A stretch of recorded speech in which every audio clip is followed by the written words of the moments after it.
मैं बस रात में कुछ खाने के लिए नीचे गया था और रास्ते में मेरी टक्कर एक ऐसी लड़की से हो गई जिसने बहुत ही अजीब और भड़काऊ कपड़े पहने थे। उसके शरीर पर अजीब से टैटू बने हुए थे। जैसे ही हम एक दूसरे के पास से गुजरे मुझे अचानक उसके बालों के नीचे छिपा उसका चेहरा दिखाई दिया। बेला, मैंने बिना सोचे समझे आवाज दी। वह लड़की जैसे बिजली का झटका लगने की तरह जम गई।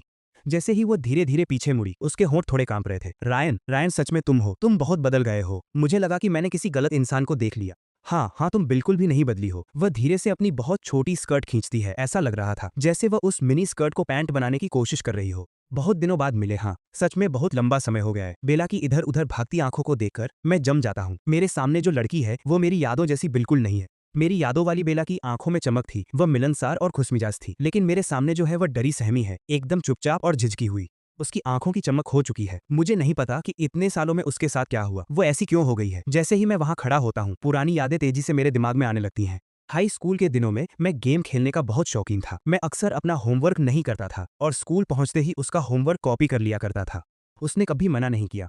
कुछ समय बाद मेरी एक नज़र ही काफी होती थी। बेला अपना होमवर्क डेस्क पर रख देती थी और मुझे सीधे कॉपी करने देती थी। जब भी टीचर मुझसे कोई सवाल पूछते वह चुपचाप जवाब लिख लेती, एक रफ कागज पर, और उसे मेरी तरफ खिसका देती थी। कभी कभी जब मैं कॉपी करता और शिकायत करता कि सवाल बहुत मुश्किल है तो वह झुककर सवाल की तरफ इशारा करती और मुझे सिखाती, तुम्हें यहाँ लॉ ऑफ कोसाइन का इस्तेमाल करना होगा, इस हिस्से को देखो। उसके बालों से शैम्पू की एक हल्की सी खुशबू आती थी। सबसे बुरे हालात में भी बेला को इस हालत में नहीं पहुंचनी चाहिए थी। डरी और सहमी हुई, सिर झुकाए, किसी का सामना करने से डरती हुई, जैसे कोई भीगा हुआ कामता हुआ पिल्ला जो किसी पुराने जूते के डिब्बे में दुबक कर बैठा हो। कुछ पल की खामोशी के बाद मैं वापस हकीकत में आता हूँ। क्या तुम यहीं पास में रहती हो? इतनी रात को अकेले बाहर? मैं लिंडन नंबर 2 हाई स्कूल के पास रहती हूँ। पास में नहीं है। वो ऐसे जवाब देती है जैसे क्लास में कोई स्टूडेंट सबक सुना रहा हो। उसकी आंखें इधर उधर घूम रही हैं। एक और सवाल किया तो शायद वो रो ही देगी। मैं तो बस सामान्य बात कर रहा हूँ। ऐसा क्यों लग रहा है कि मैं उसे परेशान कर रहा हूँ? क्या तुम अब वापस जा रही हो? बेला सिर हिलाती है, धीरे से बुदबुदाती है, हूँ, मेरा घर यही है, चलो मैं तुम्हें छोड़ देता हूँ। लिंडन नंबर 2 हाई स्कूल 2 गलियों दूर है, काफी दूर है। नहीं नहीं नहीं, तुम फिक्र मत करो, मैं खुद पैदल चली जाऊंगी। उसकी घबराहट देखकर मैं सोच में पड़ जाता हूँ। सीनियर ईयर ग्रेजुएशन के दिन बेला स्टूडेंट रिप्रेजेंटेटिव बनकर स्टेज पर गई थी। जब उसने फ्यूचर शब्द बोला था तो उसकी आंखों में ऐसी चमक थी मानो वे सितारों से भरी हों। इतनी दूरी क्यों? क्या तुम्हें डर है कि गाइस, सबसे बड़ा फुटबॉल इवेंट आ चुका है, फीफा वर्ल्ड कप 2026। क्या आपको पता था कि एक इंटरेस्टिंग फैक्ट, हम सालों से फुटबॉल के दो बड़े नाम बार्सिलोना और पीएसजी के ऑफिशियल पार्टनर हैं, जो फैंस के लिए और भी ज़्यादा एक्शन और रिवॉर्ड्स लाते हैं। और इस टूर्नामेंट के लिए हमने आपके लिए बहुत सारे फ़ायदे तैयार किए हैं, जिन्हें आप उंगलियों पर गिन सकते हैं। एक, पूरे टूर्नामेंट के दौरान आप जीत सकते हैं शानदार रिवॉर्ड्स, जैसे 10,000 रुपये cash, iPhone 17 pro, Samsung Galaxy S26 ultra, MacBook air M5, Apple watch series 11। हर हफ्ते आप गिव अवे में हिस्सा ले सकते हैं। दो, मेरी फेवरेट बात, बिल्कुल रिस्क फ्री। किसी भी वर्ल्ड कप मैच पर 10 का प्रेडिक्शन लगाइए, अगर गलत हुआ तो आपका पैसा वापस, no risk, full tension free. तीन, और हाँ, सभी नए प्लेयर्स को सिर्फ रजिस्ट्रेशन और प्रोमो कोड 400 महंगा यूज़ करने पर मिलता है 70,000 रुपये का वेलकम बोनस। अभी ज्वाइन करें, अपनी टीम को सपोर्ट करें, गिव अवे में हिस्सा लें और इस वर्ल्ड कप को। नहीं नहीं, मैं जानती हूँ कि तुम वैसे इंसान नहीं हो। मैं तुम पर भरोसा करती हूँ। मैं वो समझाने की कोशिश करती है लेकिन इतनी घबराई हुई है कि उसके शब्द लड़खड़ा रहे हैं। बस छोटी सी ड्राइव है, कोई परेशानी नहीं होगी। यहाँ एक पल रुको, मैं कार लेकर आता हूँ। बेला मेरे जाते हुए शरीर को देखती है, उसकी खाली आंखें ख्यालों में खोई हुई हैं। थोड़ी देर बाद मैं बेला के सामने कार रोकता हूँ। तुम वहाँ खड़ी क्या कर रही हो? अंदर आओ। बेला अपने ख्यालों से बाहर आती है और डरते हुए पैसेंजर सीट पर बैठ जाती है। कार धीरे से आगे बढ़ती है। एक पल की खामोशी के बाद बेला हिचकिचाते हुए पूछती है, मेरे जैसी लड़की को अपनी पैसेंजर सीट पर बिठाकर क्या तुम्हारी गर्लफ्रेंड बुरा नहीं मानेगी? मेरी कोई गर्लफ्रेंड नहीं है। स्टीयरिंग थामे हुए मैं एक नजर उसकी तरफ डालता हूँ। उसने अपना सिर झुका रखा है, वह चुप है, जैसे उसने मेरी बात सुनी ही न हो। हाई स्कूल के बाद हम मिले नहीं थे, बात करने के लिए नहीं। ऐसा लगता है जैसे हमारे बीच एक अजीब सी दूरी आ गई है। तो वो इतनी शांत हो सकती है? पुराने दिनों में वो छोटी सी चिड़िया की तरह लगातार बोलती रहती थी। साथ बिताए उन अच्छे स्कूल के दिनों को याद करके मैं हल्की सी मुस्कान नहीं रोक पाता। मैं आज दोपहर ही लिंडन सिटी वापस आया हूँ। क्या सच में? तो पहले तुम वहां थे। मैं पढ़ाई के लिए नॉर्थरीच में थी और आखिर में मैंने वहां थाक काम भी किया। चलो मैं तुम्हें नॉर्थरीच के बारे में बताती हूँ। जैसे ही मैं बात शुरू करता हूँ हमारी बातचीत मजेदार होने लगती है। दोबारा मिलने की झिझक धीरे धीरे खत्म होने लगती है। हाँ, उन दिनों तुम हमेशा मेरा होमवर्क कॉपी करती थी। मुझे डर था कि तुम फेल हो जाओगी, लेकिन तुम्हारे नंबर तो बहुत अच्छे आए थे। नंबर की बात करें तो क्या तुमने मुझसे ज्यादा नहीं स्कोर किया था? तुम किस यूनिवर्सिटी में गई थी? मैं तुमसे बिल्कुल भी बात नहीं कर पाया। बेला का शरीर थोड़ा कांपता है, उसके चेहरे की मुस्कान तुरंत गायब हो जाती है। मैं यूनिवर्सिटी नहीं गई। मैं थोड़ा हैरान हूँ, लेकिन मैं ज्यादा दबाव नहीं डालता। क्या तुम सामने सड़क के किनारे गाड़ी रोक सकती हो? मैं यहीं रहती हूँ। जरूर। जब कार रुकती है तो बेला मुझे हाथ हिलाती है, तो मैं चलती हूँ। बाय। क्या ये विदाई है? मैं समय रहते फिर मिलेंगे भी नहीं कह पाता। होश में आते ही मैं घबरा जाता हूँ। पुरानी यादें ताजा हो उठती हैं। हेलो एवरीवन, मैं बेला हूँ। मैं लिंडन सिटी की रहने वाली हूँ। उम्मीद है हम सब अच्छे दोस्त बन जाएंगे। हाय, अब से हम डेस्कमेट्स हैं। क्या तुम्हें मीठा पसंद है? ये लो एक कैंडी खाओ, ऊँघना बंद करो। टीचर ने अभी तुम्हें कई बार देखा है। रायन, मुझे दूध पसंद नहीं है। क्या तुम्हें मेरा चाहिए रायन? तुम्हारे हालचाल कैसे हैं? हम एक ही हाई स्कूल में हैं। इसे ही तो किस्मत कहते हैं। न सिर्फ एक ही क्लास में, बल्कि फिर से डेस्कमेट्स। रायन, तुमने फिर से होमवर्क नहीं किया। तुम्हें कॉपी नहीं करने दूंगी। क्या तुमने फैसला कर लिया? क्या तुमने तय कर लिया कि किस यूनिवर्सिटी में जाना है? क्या तुम मुझे बता सकते हो? रायन, क्या तुम्हें लगता है हम कॉलेज के बाद फिर मिलेंगे? हकीकत में वापसी। बेला, पता है इतने सालों बाद भी तुम जरा भी नहीं बदली हो। तुम्हारे चेहरे पर साफ दिख रहा है कि तुम परेशान हो। तुम्हारे चेहरे का वो भाव जैसे तुम मदद के लिए रो रही हो। ये सब क्या है? तुम्हें इस हालत में देखकर मैं तुम्हें जाने कैसे दे सकता हूँ? मैंने अभी कुछ नहीं खाया है। क्या मेरे साथ कुछ खाने चलोगी? बेला सुबकती है। इतनी रात हो गई है, शायद ही कोई केक की दुकान खुली हो। यहाँ के आसपास तो शायद नहीं, लेकिन डाउनटाउन में एक है। इस वक्त तो शायद डिस्काउंट भी मिल रहा होगा। ठीक है, मैं तुम्हारे साथ चलती हूँ। वह अपना चेहरा दूसरी तरफ मोड़ लेती है और रुक रुक कर आंसू पोंछती है। मैं अपनी नजरें सीधे सड़क पर रखता हूँ, गाड़ी चलाता हूँ और अनजान बनने का नाटक करता हूँ। इतने सालों की दूरी के बाद बेला के लुक्स और पर्सनैलिटी में बहुत बदलाव आया है, लेकिन उसकी पसंद का खाना बिल्कुल नहीं बदला है। हम डाउनटाउन की केक शॉप पर पहुंचते हैं। बस मालिक बदल गया है, अब एक नौजवान लड़का है। सब कुछ पहले जैसा ही है। दुकान की रोशनी में मैं आखिरकार उस चेहरे को साफ देख पा रहा हूँ जिसे मैं इतने सालों से याद कर रहा था। बेला अपना सिर झुकाकर ध्यान से केक खा रही है। उसके बाल आज भी उतने ही खूबसूरत हैं। वो और भी सुंदर हो गई है। बस उसके मासूम चेहरे पर अब बहुत सारे छोटे गहने हैं और उसके पतले गोरे पेट पर टैटू हैं। ये स्टिकर हैं। बेला ने देख लिया कि मैं देख रहा हूँ और उसने उसे ढंक लिया। मैं उसके पेट को देखता हूँ। मैं अजीब तरह से मुस्कुराता हूँ। वे अच्छे लग रहे हैं। मैं एक पल के लिए समझ नहीं पाता कि कहाँ देखूं और मेरी नज़र उसकी बालियों पर टिक जाती है। ये चिपकाई हुई है। वह जोर से बालियां नोच लेती है। मेरी आंखें फटी की फटी रह जाती हैं। उसे देखकर ही मुझे दर्द हो रहा है। फिर लगभग अनचाहे ही मैं उसके मुंह की तरफ देखता हूँ। उसका सिर गर्म हो जाता है और वह अपना हाथ मुंह की तरफ ले जाने लगती है। जैसे ही उसे लगता है कि कुछ गलत है, वह हाथ पीछे खींच लेती है। ये एक मैग्नेटिक बीड है। मैं घर पहुंचकर इसे उतार दूंगी, वह धीरे से कहती है और उसकी आंखों से आंसू गिर रहे हैं। मैं थोड़ा घबरा जाता हूँ। रुको, मैंने कुछ बुरा नहीं कहा था। बेला के खाना बंद कर देती है। वहां सन्नाटा छा जाता है। तुम खा नहीं रही हो? मैं बहुत बुरी हूं, है ना? उसके हाथ घबराहट में अपनी स्कर्ट मरोड़ रहे हैं। वह ऊपर देखने की हिम्मत नहीं कर रही। हम काफी बुरी। बेला अपना सिर और नीचे झुका लेती है। खाना बर्बाद करना अच्छी बात नहीं है, जल्दी खाओ, यह बहुत ज्यादा है, मैं इसे पूरा खत्म नहीं कर सकती। बेला रुकती है, फिर लाल आंखों से मुझे देखती है। तुम्हें यहाँ के केक बहुत पसंद है। तुम मुझे यहाँ फ्रेशमैन ईयर में लाए थे, तुम्हें अभी भी याद है? मैं कैसे भूल सकता हूँ। जब फ्रेशमैन ईयर शुरू हुआ था और हमें क्लास में बांटा गया तो हम फिर से डेस्कमेट्स बन गए थे। तुम सेलिब्रेट करना चाहती थी, बोली कि मुझे कुछ अच्छा खिलाओगी, और जब हम यहाँ आए तो तुमने एक नेपोलियन केक खरीदा, हम दोनों के लिए आधा आधा। कितनी कंजूस थी तुम। मेरे मजाक को सुनकर बेला के होठों पर मुस्कान आ जाती है। मेरे पास ज्यादा पैसे नहीं थे। मैंने उस केक के लिए बहुत दिनों तक पैसे बचाए थे। तब मैं ज्यादा सोचती नहीं थी। मुझे बस लगा कि ये बहुत अच्छा है और मैं तुम्हें यहाँ लाना चाहती थी। मुझे मुझे माफ कर दो। अब माफी मांगने का कोई फायदा नहीं। लोग हमेशा उस चीज के लिए जिंदगी भर परेशान रहते हैं जो उन्हें जवानी में नहीं मिल पाई। उस वक्त तुम्हें केक डिस्प्ले को ललचाई नजरों से देखते हुए मैंने सोचा था कि एक दिन मैं तुम्हें पेट भर केक खिलाऊंगा। आज तुम इसमें से कुछ भी बर्बाद नहीं कर सकती। एक भी टुकड़ा नहीं बचना चाहिए। तुम आज भी उतने ही मजाकिया हो। बेला धीरे से हंसती है। मैं तुम्हारी बात मानूंगी। मैं इसे पूरा खत्म कर दूंगी। मुझे सच में पहले के लिए माफी मांगनी है। यह प्यारा सोच समझ वाला एहसास बहुत जाना पहचाना है। वो वाकई बिल्कुल भी नहीं बदली है। थोड़ा केक खाने के बाद बेला का मूड काफी बेहतर हो जाता है। बातचीत के दौरान मैं यूं ही उसकी जिंदगी के बारे में पूछता हूँ। मैंने यूनिवर्सिटी ज्वाइन नहीं की, कभी कोई ढंग की नौकरी नहीं मिली। इन सोशल में हालात बहुत खराब रहे हैं। मैं सोशल मीडिया कंटेंट बनाती हूँ। एक सस्ते कमरे में रहती हूँ। ये शब्द उसके मुंह से हल्के में निकलते हैं, लेकिन इनका बोझ बहुत भारी है। मैं समझ सकता हूँ कि वह इस बारे में बात नहीं करना चाहती। मैं इशारा समझ जाता हूँ और बात बदल देता हूँ। वह डायरी जो मैंने मिडिल स्कूल में तुम्हें दी थी, क्या तुमने उसे अभी भी रखा है? बिल्कुल नहीं, बहुत पहले फेंक दी थी। पता नहीं बेला भूखी है या बस मेरी बात मान रही है, पर वह वाकई सारा केक खत्म कर देती है। पेट भर गया। हाँ, तुमने कहा था कि तुम मेरे साथ खाना खाने आई हो, लेकिन अंत में ज्यादातर मैंने ही खाया। कितना हुआ? मुझे पैसे देने दो। मैं तुम्हें बाहर खाना खाने ले गया और तुमसे बिल भरवाया। यह सही नहीं लगता। लेकिन बेला थोड़ी शर्मा जाती है और अपनी तरफ पड़ी खाली प्लेटों को देखती है। अगर तुम चाहो तो मुझे ट्रीट देने के बहुत मौके मिलेंगे। मैं अब लिंडन सिटी में काम करती हूँ। बस एक कॉल करना और मैं आ जाऊंगी। कभी भी फ्री हूँ। वैसे चलो एक दूसरे को व्हाट्सएप पर ऐड कर लेते हैं। ओ ठीक है, हम दोनों आराम से नंबर एक्सचेंज कर लेते हैं। चलो चलते हैं। मैं तुम्हें घर छोड़ देता हूँ। शुक्रिया। पार्किंग थोड़ी दूर है। हम चुपचाप साथ साथ चल रहे हैं। माहौल थोड़ा अजीब सा है। बेला अपना सिर झुकाए रखती है, मेरी तरफ देखने की हिम्मत नहीं जुटा पा रही। उसके मन में बहुत कुछ चल रहा है। वो बिल्कुल नहीं बदला। बस अब मैं उसके लायक नहीं रही। लेकिन मरने से पहले उसे एक बार और देख पाना, मैं वाकई बहुत खुशनसीब हूँ। काश मैं उसका हाथ पकड़ पाती, यह महसूस करते हुए कि वह कुछ ज्यादा ही लालची हो रही है।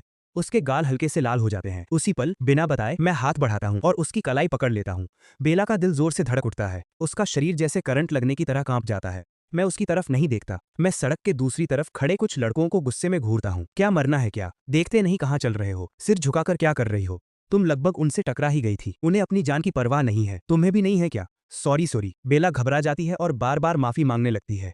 मैं तुम्हें डांट नहीं रहा हूँ, बस सड़क पर ध्यान दो। सॉरी, मुझे पता है मेरी गलती थी। मुझे पता है उसकी आंखों में आंसू जल्दी आ जाते हैं, इसलिए मैं उससे और नहीं डांटता। वापस ड्राइव करते समय बहुत शांति है। लड़की के चेहरे की लाली माहौल को काफी अच्छा बना रही है। जब हम एक चौराहे पर लाल बत्ती पर रुकते हैं तो बेला अचानक कहती है, मैं हमेशा से अकेली रही हूँ। नहीं, कोई बॉयफ्रेंड नहीं है, कभी नहीं था। मैं समझ जाता हूँ कि बेला क्या कहना चाहती है। एक पल सोचने के बाद मैं सीधा कहता हूँ, अगर तुम मुझे पसंद करती हो, ये खेल मुझे पसंद है। क्या ये कार तुम्हारी है? वह लगभग बोल ही पड़ती है। शब्द उसकी जुबान पर आ जाते हैं, लेकिन वह बात बदल देती है।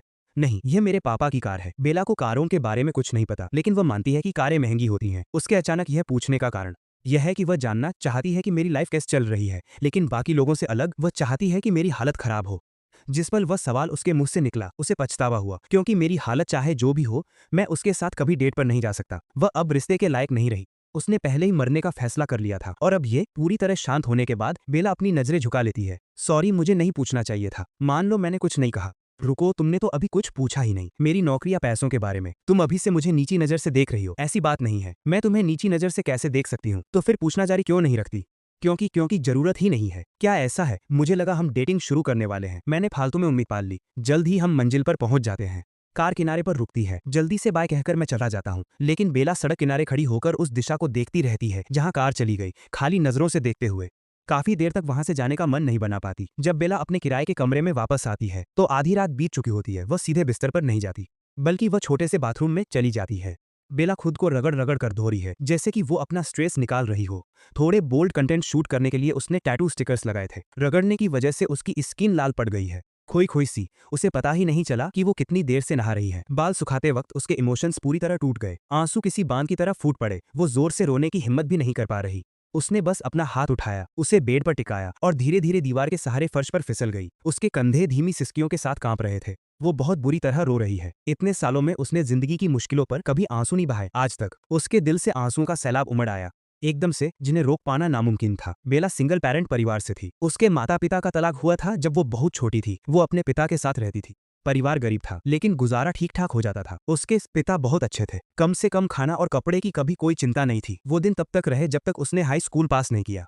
उस दिन बेला अनाथ हो गई। अपने पिता से जुड़ी आखिरी चीज जो उसे मिली वो था उनके द्वारा छोड़ा गया कर्ज। इसलिए वो कॉलेज नहीं जा सकी। उसने कर्ज चुकाने के लिए बाहर काम करना शुरू किया। जब किसी के पीछे सपोर्ट होता है तो खूबसूरती काम आती है। जब कोई पूरी तरह अकेला हो तो खूबसूरती मुसीबत बन जाती है। हर जगह नर्क था। बाहर काम न मिलने की वजह से इधर उधर भटकने के बाद वो वापस इस जानी पहचानी जगह पर आ गई। उसने सबसे सस्ता कमरा किराए पर लिया, जिसमें सिर्फ एक फोन और कुछ सौ युआन का खाना था। किराया, बिल, हर महीने का कर्ज का दबाव, इन सब ने जीना मुश्किल कर दिया। जब वो लोगों का सामना करने लायक नहीं बची तो वो इंटरनेट के जाल में फंस गई। कहा गया था कि दिन में 2 घंटे काम करके आसानी से महीने के 10,000 से ज्यादा कमाए जा सकते हैं। उसने सीखने के लिए बहुत पैसे खर्च किए। 3D modelling, digital art, web novels, video editing. उसने हर मुमकिन कोशिश की। सुबह से रात तक पढ़ाई। काम का बोझ बाहर काम करने से कहीं ज्यादा था। उसने बहुत वक्त इसमें लगाया, फिर भी कमाई बिजली का बिल तक नहीं भर पाई। आखिरी मोड़ तब आया जब एक लाइव स्ट्रीम के दौरान किसी ने उसे बोल्ड कंटेंट बनाने को कहा। भारी कर्ज, बकाया किराया। वो इतनी गरीब थी कि उसे पीने के पानी का भी बजट बनाना पड़ता था। लंबे समय तक तड़पने के बाद बेला ने आखिर कोशिश करने का फैसला किया। उसकी शक्ल बहुत अच्छी थी और उसने काफी दर्शकों को आकर्षित किया। प्रगति धीमी थी, कमाई कम थी, लेकिन उसने पैसे कमाना शुरू कर दिया। लेकिन उसी पल से उसका दिल मर चुका था। बस ऐसे ही कई साल बीत गए। आज रात आखिरी वीडियो थी जो बेला शूट करने वाली थी। कल कमाई मिल जाती और वो आखिरी कर्ज भी चुका देती। उसने अपने कपड़े तक नहीं बदले। वो 2 गली छोड़कर उस केक को खरीदने गई जिसे खाने की उसे बहुत तलब थी, लेकिन बहुत देर हो चुकी थी। दुकान बंद थी और उसने कभी नहीं सोचा था कि वापस आते वक्त वो मुझसे टकरा जाएगी। इतने सालों तक अपने सबसे दर्दनाक पलों में भी वो अक्सर हमारे साथ बिताए स्कूल के दिनों को याद करती थी। वो यादें ही वो रोशनी थी जिसने उसे मुश्किलों में जिंदा रखा। वो अक्सर सोचती थी कि मरने से पहले एक बार मुझे देख लेना कितना अच्छा होगा, लेकिन उसने कभी नहीं सोचा था कि असलियत में ऐसा होगा। उसने मुझसे दोबारा मिलने के अनगिनत सीन सोचे थे, लेकिन आज जैसी रात कभी नहीं थी। बेला को नहीं पता कि वो कितनी देर तक रोती रही। हार मानकर वो सोने के लिए तैयार हो गई। अचानक उसके तकिए के पास रखे फोन पर एक नोटिफिकेशन आया। उसने फोन उठाया और मेरा भेजा हुआ मैसेज देखा। आज रात तुम्हारे साथ केक खाकर बहुत अच्छा लगा। तुम शायद सो गई होगी। मुझे यह मैसेज सुबह भेजना चाहिए था। केक वाकई बहुत टेस्टी था। शुक्रिया। मैंने राहत की सांस ली। मैं एक और मैसेज भेजने ही वाला था कि क्या हम फिर कभी मिल सकते हैं। तभी बेला का मैसेज आया, क्या तुम कल फ्री हो? मैं रुक गया। अलग होने से पहले उसने कहा था कि कोई रिश्ता नहीं होगा और अब वो मिलने के लिए पूछ रही है। इसका क्या मतलब है? मैंने तुरंत वापस एक सवालिया निशान भेजा। तुमने मुझे केक खिलाया था, क्या मैं तुम्हें खाना खिला सकती हूँ? मुझे बात समझ आ गई। ओ, वो एहसान उतार रही है। बिल्कुल। दूसरी तरफ अपने किराए के कमरे में बेला का दिल जोरों से धड़क रहा था। किसी को डिनर के लिए पूछने में उसकी सारी हिम्मत खत्म हो गई थी। सबसे जरूरी बात, वो मुझ पर अच्छा असर डालना चाहती थी, कम से कम आज जैसा तो नहीं। मरने से पहले ये उसकी आखिरी ख्वाहिश थी। किराए के कमरे में सुबह सुबह बेला खिड़की के पास बैठकर एक एक करके पुराने उधार चुकाने वाले मैसेज चेक कर रही थी।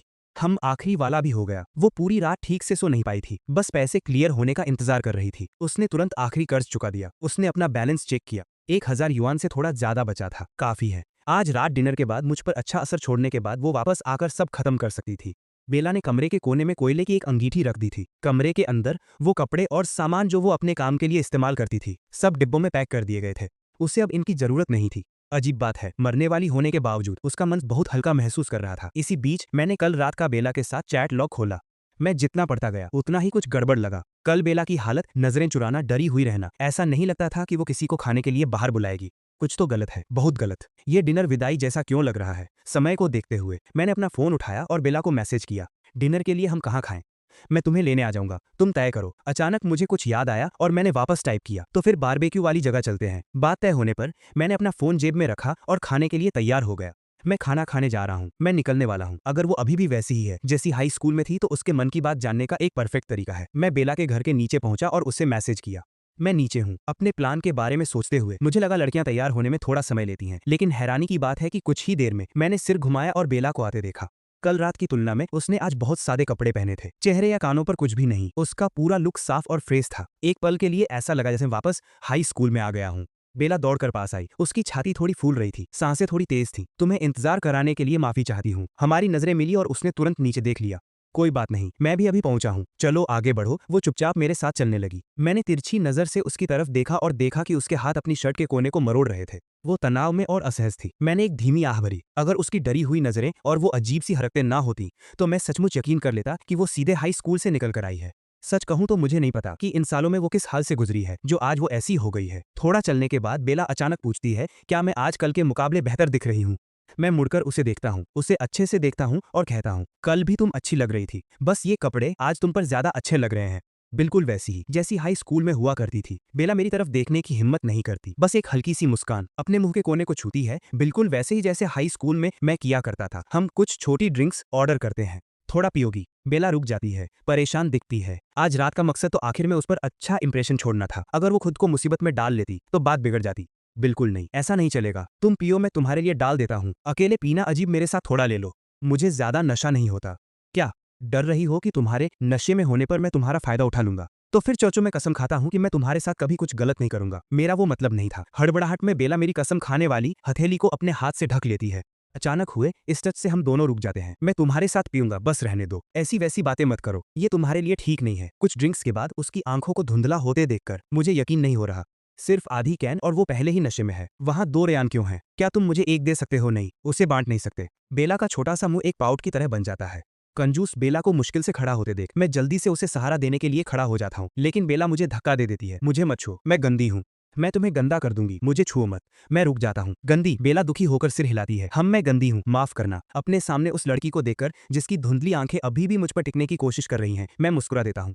तुम गंदी कैसे हो? बस मैं हूँ। ठीक है, मान लिया तुम गंदी हो, मुझे कोई परवाह नहीं। तुम्हें बुरा नहीं लग रहा? बेला अचानक मुड़ जाती है। खैर छोड़ो, बुरा लगे या न लगे इससे फर्क नहीं पड़ता। मैं घर जा रही हूँ। वो लड़खड़ाते हुए सड़क के किनारे वापस जाने लगती है। मैं उसके पीछे भागता हूँ ताकि वो गिरे नहीं और उसका ध्यान रखता हूँ। तुम बहुत अच्छे हो, मुझे घर छोड़ने के लिए शुक्रिया। ये तो कुछ भी नहीं। मैं तुम्हें एक सीक्रेट बताती हूँ, तुम किसी को बता नहीं सकते। कौन सा सीक्रेट? कल रात मैंने उस इंसान को देखा जिसे मैं पसंद करती हूँ। रेयान। बेला को यकीन नहीं होता। उसके चेहरे पर एक तुम्हें कैसे पता वाला भाव है। तो तुम उसे डेट क्यों नहीं करती? मैं करना चाहती हूँ, लेकिन अब मैं उसे डेट करने के लायक नहीं रही। मैं अच्छी नहीं हूँ। तुम अच्छी कैसे नहीं हो? मैं हर तरह से अच्छी नहीं हूँ। ठीक है, पूछना बंद करो। बेला नशे में वाकई सच बोलती है, लेकिन वो जो कुछ भी कहती है वो सब साफ नहीं है। जैसे ही मैं सोच रहा होता हूँ कि और कैसे पूछूं, बेला अचानक अपनी बाहें फैला देती है और राहत के साथ वो कहती है, मैं पागल होना चाहती हूँ। पागल हो जाओ। बिल्कुल वैसे भी सड़क पर कोई नहीं है। बेला वापस मुड़ती है, अपने गाल फुलाती है और मुझ पर 2 बार फूंक मारती है। ये हवा है। ओ अच्छा, तो दुनिया की सारी हवा तुम्हारी है, कोई तुमसे इसके लिए लड़ाई नहीं करेगा। मेरा जवाब सुनकर बेला खुशी से हंसने लगती है। वो मुड़ती है, लहराते हुए चलती रहती है, बाहें पूरी फैली हुई है और जाते जाते गाती है, मुझे पहाड़ चाहिए, मुझे समुद्र चाहिए, मुझे आज़ादी चाहिए, मुझे प्यार चाहिए। अगर तुम्हें प्यार ही चाहिए तो उस रेयान को ढूंढ लो जिसे तुम पसंद करती हो, मैं उसे डेट कर सकती हूँ। तभी हम एक स्ट्रीट लाइट के नीचे से गुजरते हैं। पीली बत्ती पूरी सड़क को रोशन कर देती है। बेला धीरे से चलना बंद करती है, मुड़ती है, अपना सिर झुकाती है और मुझे एक मासूम सी मुस्कान देती है। वो मुस्कुराती है लेकिन उसकी आंखों में आंसू चमक रहे हैं। मजाक कर रही हूँ, मैं मरने वाली हूँ। उस पल हवा बिल्कुल शांत हो गई, मेरे चेहरे पर मुस्कान जम गई। बेला नशे में झूठ नहीं बोलती। मैं जानता हूँ कि बेला मुझे पसंद करती है, मैं हमेशा से जानता था। लेकिन मिडिल स्कूल और हाई स्कूल में डेट करने का समय नहीं था। मैं उसकी बातों का जवाब नहीं दे सकता था, मैं सिर्फ न देखने का नाटक कर सकता था। मैं उसे पसंद करता था, इसलिए उसे दुख नहीं पहुंचाना चाहता था। मैंने ग्रेजुएशन के बाद सब बताने की सोची थी, लेकिन ग्रेजुएशन के बाद मैं कभी उस तक पहुंच ही नहीं पाया। मुझे हमेशा इसका पछतावा रहा है। पछतावा है पर अफसोस नहीं। अगर मुझे दोबारा भी करना पड़े तो मैं उस उम्र में जब पढ़ाई सबसे जरूरी हो और दिमाग पूरी तरह तैयार न हो, कभी जल्दबाजी में प्यार का इजहार नहीं करूंगा। यह डरपोकपन नहीं, जिम्मेदारी है। खुद को रोकना अपनी इच्छा पूरी करने से कहीं ज्यादा मुश्किल है। मैं अब अपने सामने खड़ी लड़की को समझ नहीं पा रहा हूँ। कल कार में ऐसा लगा था कि उससे मुझ में दिलचस्पी है, तो मैंने पूछा कि क्या डेट करना चाहती है। उसने कहा कि जरूरत नहीं है, लेकिन आज नशे में उसने आकर कहा हाँ कि वह मुझे पसंद करती है पर मुझे मना कर रही है। यह कैसी बात है? अब अचानक वो कह रही है कि वह मरने वाली है। यह सब क्या है? जब मैं वहां हैरान खड़ा रहता हूँ, बेला का बेबायां पैर दाएं पैर से टकराता है और वह एक नासमझ बच्चे की तरह जमीन पर गिर पड़ती है। मैं होश में आता हूँ, मैं तुरंत संभल जाता हूँ और दौड़कर उसके पास जाता हूँ। जैसे ही मैं करीब पहुंचता हूँ, मैं उसे बेवकूफों की तरह मुस्कुराते हुए पाता हूँ। मुझे अपने पास आते देख वह मुझसे पूछती है, क्या तुमने मुझे गिराया? मैं उसे उठाने में मदद करता हूँ। जिस पल बेला खड़ी होती है, वह छोटे बच्चे की तरह बात करती है। यहाँ दर्द हो रहा है, मैं बैठकर आराम करना चाहती हूँ। वहाँ एक बेंच है, चलो वहां बैठते हैं। जब हम आराम करते हैं, बस बातें करते हुए, मैं पूछता हूँ, तुमने कहा था कि तुम मरने वाली हो, तुम्हारा क्या मतलब था? बुद्धू, मरने का मतलब है मर जाना। क्या तुम्हें कोई बीमारी है? बीमार तो तुम हो, मैं बिल्कुल ठीक हूँ। तो फिर मरने की बात क्यों कह रही हो? बेला अपना चेहरा ऊपर उठाती है और मुझे बहुत प्यारी सी मुस्कान देती है। मैं तुम्हें बताती हूँ, मैं घर जाकर चुपचाप मरने वाली हूँ ताकि किसी को पता न चले। और तुम कैसे मरने की योजना बना रही हो? बेला वह छोटी सी योजना बताती है जो वह इतने लंबे समय से बना रही थी। मुझे सब कुछ बता देती है और मुझे इसे राज रखने के लिए कहती है। मैं उससे पूछता हूँ कि वह मरना क्यों चाहती है। वह बस अपना सिर हिलाती है और कुछ भी बताने को तैयार नहीं है। अब जाकर मुझे पूरी तरह समझ आया। संकोची होकर भी मुझे खाने के लिए पूछना, मुझे पसंद करना पर मुझे मना कर देना, यह सब इसलिए है क्योंकि आज रात वह इस दुनिया को छोड़ने वाली है। यह सोच मुझे बहुत डरा देती है। अगर मैं आज रात उसके साथ बाहर नहीं आता तो शायद मैं उसे इस जीवन में कभी दोबारा नहीं देख पाता। यह नासमझ लड़की मुझे बिल्कुल भी चैन से नहीं रहने देती। मैं नशे में धुत बेला को अपनी पीठ पर लादकर धीरे धीरे उसकी बिल्डिंग के नीचे तक ले जाता हूँ। मैं उसे नीचे उतारता हूँ, तभी एक ठंडी हवा गुजरती है। बेला माथे पर बल डालती है और धीरे से अपनी आंखें खोलती है। मैं भारी हूं है ना? क्या तुम्हारे घुटने में अभी भी दर्द है? मैं पहले ठीक से देख नहीं पाया था। ये ठीक है, माफी चाहती हूँ। माफी मांगने वाली क्या बात है? मैं बस तुम्हारे बारे में सोच रहा था। अजन्मियों जैसा व्यवहार मत करो, ऐसी बात नहीं है। वापस जाते समय अपना ख्याल रखना। मैं उसे देखता हूँ, कुछ नहीं कहता। बेला मेरी नजरें झेल नहीं पाती और अपनी आंखें झुका लेती है। क्या मैं कल तुमसे मिल सकती हूँ? मेरे पास कल करने को बहुत काम है। उसके अगले दिन, तब भी व्यस्त हूँ। उसके अगले दिन, बेला अपना सिर झुकाए रखती है, हाथ बेजान होकर उसके बगल में लटके हैं। उसके अगले दिन, उसके अगले हफ्ते, अगले आधे महीने तक मैं तेज और तेज बोलता जाता हूँ, बेला के नाजुक दिल को और दुखाते हुए। क्या मैंने तुमसे कुछ गलत कह दिया?